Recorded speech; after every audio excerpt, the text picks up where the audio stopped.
The fundamental principle that we want to consider here is that everything that happens in the business is a direct reflection of the psychology of the leadership and the energetics of the leadership. So psychology is the beliefs we have about different aspects, what's possible, whether we can get the kind of hires that we need, having belief in a vision, a market opportunity, whatever that might be. Energetics is where we're holding our emotional frequency. So what I mean by that is that we have thoughts, and every time we have a thought, whether the thought is true or not, the body produces, if we look at it from a very scientific lens, literally the body creates some chemical reactions. And each chemical reaction has a certain electromagnetic charge. And when we have a thought that's fearful, depressing, in scarcity, in lack, in limitation, our body produces a certain set of chemical reactions. And those chemical reactions carry a certain electromagnetic charge. And that charge, that reaction, is experienced by us as an emotion. So we are always living in the feeling of our thinking. We're always feeling our thoughts. And the body feels the thoughts that we think without discrimination, because the body just assumes that everything we think is true. The mind can distinguish between what's true, what's not, what's realistic, what's not, but the body doesn't have that capacity. We then have an emotional experience. And then there's a feedback loop between the emotional experience we have and then the thoughts we think. So usually when we have one negative thought, that leads to more negative thoughts. And that leads to more negative thoughts because there's negative thought, negative feeling, negative thought, negative feeling. And it creates an amplification, just like a feedback loop in a business does. And then we experience basically a spiraling down. And the flip side also works. There's a spiraling up. When we are in one of these positive or negative spirals, the kinds of decisions we make in the business are different. So if we're in fear, we are going to make fearful decisions. If we are in trust and faith and positivity and confidence and optimism, the decisions we make will be a reflection of that.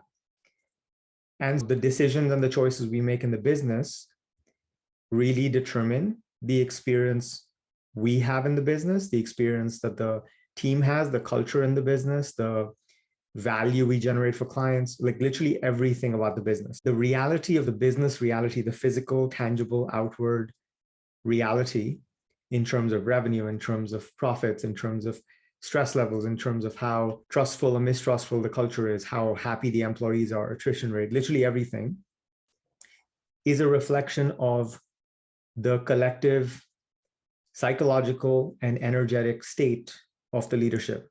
Basically, the people who are making decisions. Sometimes, definitely the CEO, but also, typically the leadership team that are contributing to this composite. So every single thing that happens in the business is actually revealing parts of ourselves that are not in perfect alignment with the outward, external business reality that we actually want. So an example of that is the person in the business who's been hired, who's been given a certain level of responsibility, who is unable to deliver at that level of responsibility. And the impact is that you end up having to babysit and cover up and make up for someone's stuff. And typically this requires you to then get overloaded because you already have a lot on your plate. It devolves your mental state and your energetic state downwards. So there's frustration, there's irritation, there's like overwhelm, there's so much already going on, which creates that feedback loop, like I mentioned. And now what I'm seeing is that this is happening again with someone else. So my question to you is, what is this revealing about because it's much easier to change the inside than change the outside. Because the outside will keep mirroring and reflecting back what's on the inside. So an example is that we make one hire that doesn't work out. And we're like, oh, the problem is it's clearly this person. Let's fire them and let's hire someone else. And then that person doesn't work out either. And then we do the same thing. We keep trying to solve the problem externally, but it's much easier to actually solve the problem internally and ask the question, what is this revealing inside ourselves? And if we solve that, and I'll give you an example from one of my other clients, they have had a series of incidents with key hires that they've made. And it's just made it impossible for them to fully operationalize the business and step away from being in the weeds and actually just focus on being the strategic visionary and trusting that the team is basically delivering and like just smoothly humming along. So they keep getting dragged in to do damage control. They keep experiencing challenges. There being sexual misconduct between employees, or some employee steals from them, or just different versions of the same dysfunction. So that's just one example of like when there is something misaligned inside. When I say misaligned, what I mean is our belief systems, our thought patterns, our decision templates are not aligned with the business reality that we want. So if we want $1 billion business and we need to be at $100 million revenue run rate, and we can have the kind of exit that we want. So when who we are psychologically, energetically are not compatible with that end goal and with how the business needs to look like to hit that end goal, then we experience what I call resistance, stress, challenges, frustrating experiences, failures, catastrophes. And those things we typically label as a problem. But they're actually not a problem.